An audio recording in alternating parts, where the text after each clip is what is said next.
Dr. Bruce Gilley is a professor of political science at Portland State University. He has a new book out called The Last Imperialist, Sir Alan Burns' Epic Defense of the British Empire. It's actually a remarkable look at this guy's life and, basically as a colonialist, as a promoter of colonialism. And in fact, Dr. Gilley's piece, The Case for Colonialism, I read in its entirety and marked up extensively over the weekend. Dr. Gilley, welcome to the program. Your defense of colonialism, well, let me just let you first make your case. Why should we colonize third world countries? Well, thanks, Tom. Thanks for having me on. Well, I think today we're in a different situation, of course, because there are countries, as you say. So to colonize a country would be to, in some ways, invade it, which you may do with their consent. I mean, we do have interventions, humanitarian interventions, and last time I checked, I think half the Lebanese population wanted the French to come back and rule Lebanon. But for the most part, that's not practical now because we have a world of sovereign nation states. Of course, at the time of the major second phase of expansion of European colonialism from 1824 till 1950s, 60s, there were no countries. So the whole term country is an anachronism. There were territories with shifting populations and shifting leaders and groups that systematically enslaved and subjugated and displaced others, and colonialism was a way to try and bring let's say, a more enlightened form of human interaction to these places. So the case for colonialism was that, having a government is better than not having a government. So, I mean, we tried this with Afghanistan and Iraq, essentially, for 20 years. We're going to show you how to do it, right? We're going to impose our form of government on you, you poor backward people. It hasn't worked out all that well. Should California, for example, colonize Louisiana? Louisiana has, hookworm rates that are worse than many third world countries. They've got infant and maternal mortality rates that are in the toilet. Their governor over the weekend humiliating himself on television. If we're not going to go invade other countries anymore, if we learned our lesson from Afghanistan and Iraq, how about colonizing Louisiana?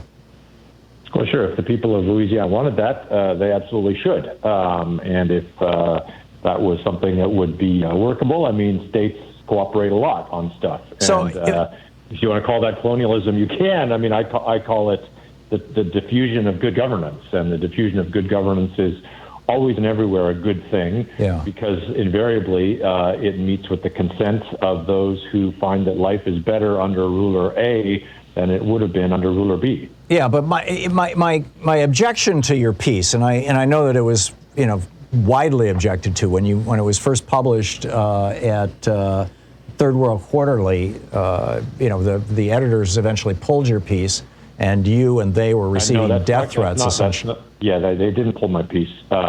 My editorial team was receiving death threats from people who didn't seem to be able to respond to something they disagreed with other than with violence and acts of censorship and cancel culture.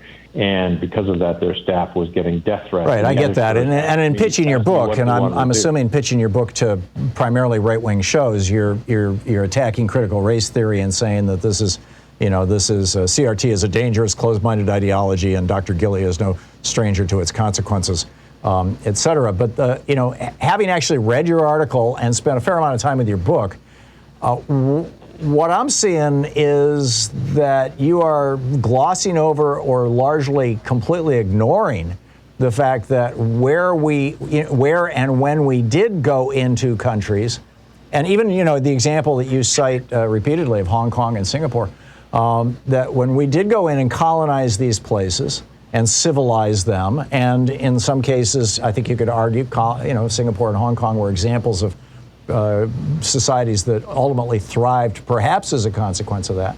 We did it with incredible brutality. We killed people. We forced our way into those places. We did it through warfare.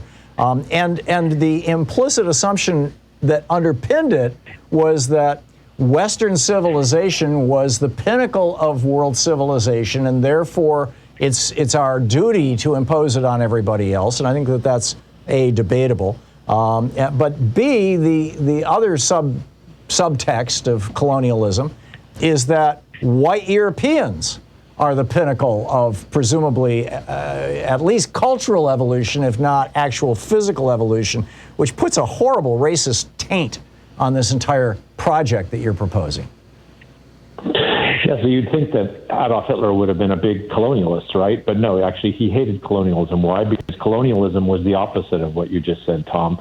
Colonialism was based on the premise that everyone has the potential because everyone is imprinted with the same universal template to be rich, to be democratic, to be rights-abiding, to be prosperous. Oh, come on, Bruce. We did not colonize countries that had no natural resources. Colonialism was all about getting the oil out of Nigeria, getting the gold out of Liberia. Actually, well, why was the UK in charge of Jordan? I mean, there was not a drop of oil there. Or were there oil explorers? Because Jordan borders the river that is the waterway that is necessary to get the oil out of Saudi Arabia. I see. So that's kind of reductive Marxism, right? And you can always find a reductive Marxist argument for anything. But no, colonialism spread not at gunpoint, but largely with the consent of the peoples that were colonized. If that was not the case, there's no way it would have Or at least the consent of their corrupt elites.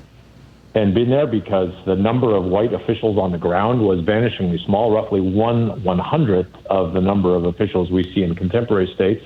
And, you know, you talk about violence. Well, violence is relative, Tom. I mean, what you don't pay attention to is the endemic violence in these societies before the white man showed up, because you have a very Eurocentric perspective. You're not interested in black-on-black violence or Arab-on-Arab violence. How do you know what I'm interested in?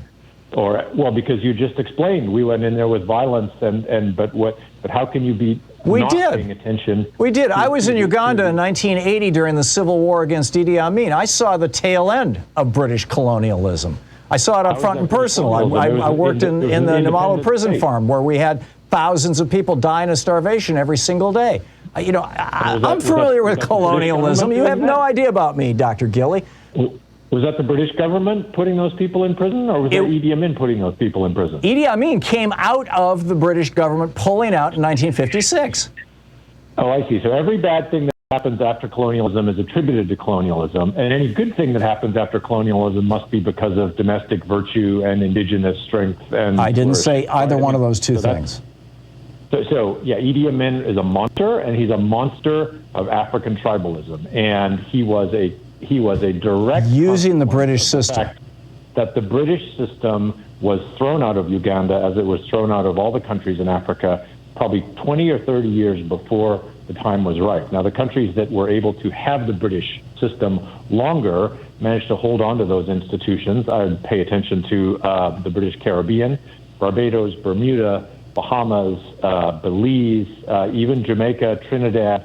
These places flourish. Why? Because they had a good 200, 300 years of creating those norms of British constitutionalism, the rule of law, the protection of property. It's not people from the Bahamas on our southern border trying to get over the Rio Grande this morning, Tom. It's people from Haiti. And why is that? Because they threw off the French colonial system. It was a slave state, right? So clearly something new was going to need to happen there. But, you know, this is not a because they got rid of the white story people of human emancipation when you have a country like Haiti that has struggled for centuries because of its premature independence, whatever that meant, which really just meant handing over to some black elites who were able to repress. You don't think it had anything to do with having to pay reparations to France for the loss of their slaves for nearly 100 years?